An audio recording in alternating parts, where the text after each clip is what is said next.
Yang kedua adalah tentang politik pengawasan. Politik pengawasan saya ambil ilustrasi 7 September 2024 ini ada terlilit uang pinjol dan judol, pria asal Bandung curi ratusan ATM nasabah koperasi. Yang kedua 10 Juli 2024 gelapkan uang koperasi untuk judol, remaja asal Banjarnegara bikin sandiwara jadi korban judol. 25 Oktober 2024 PPATK blokir 13.000 rekening dengan total uang di sana sekitar 280 triliun. Dan kemudian tadi sudah disampaikan ada apa tadi namanya tuh? Rentenir ya, rentenir. Tapi saya dalam politik pengawasan ini saya ingin fokus pada pinjaman online ilegal berkedok koperasi. Ya, dengan modus mudah, pinjamannya mudah, cepat, biaya besar, bunga tinggi, jangka waktu pinjaman pendek.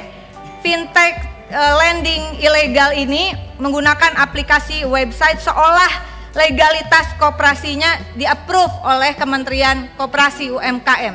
Nah, Bapak, dari temuan PPATK ini dan tentu saja jangan sampai kami mendukung agar jangan sampai kecolongan lagi ada ordal ini di Kementerian Koperasi. Mungkin bisa berkomunikasi untuk berkoordinasi dengan PPATK. Apakah ada juga dari ASN di Kementerian Koperasi? Barangkali ada yang terlibat juga.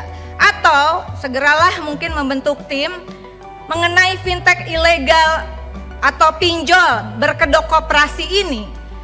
Apakah ada keterlibatan ordal di dalam mengapprove ya, dan seolah-olah dia sudah dapat izin pinjol ini.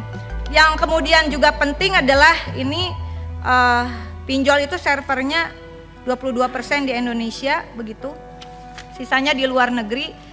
Dan saya terinspirasi dengan apa yang disampaikan Pak Menteri pada tanggal 22 Agustus 2023, waktu itu masih di Kominfo, bahwa judi online dan pinjol ilegal dianggap kakak adik, ujungnya kriminalitas. Daya rusak sosialnya tidak lagi bisa didiamkan. Sepakat Pak, sikat mafia pinjol dan judol. Ada kurang lebih masyarakat kita terlibat pinjol 138 triliun Bapak.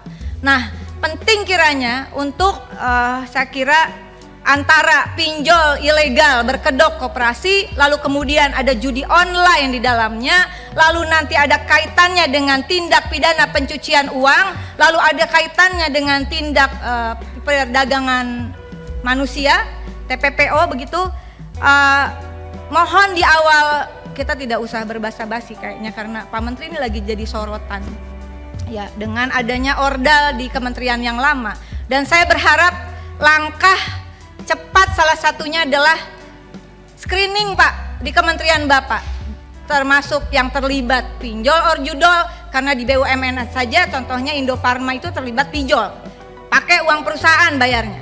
Kemudian judol, apakah ada yang terlibat di dalam judol atau kemudian dia terlibat sebagai ordal di dalam skema sindikat pinjol berkedok koperasi. Penting Pak, kasih gebrakan Pak.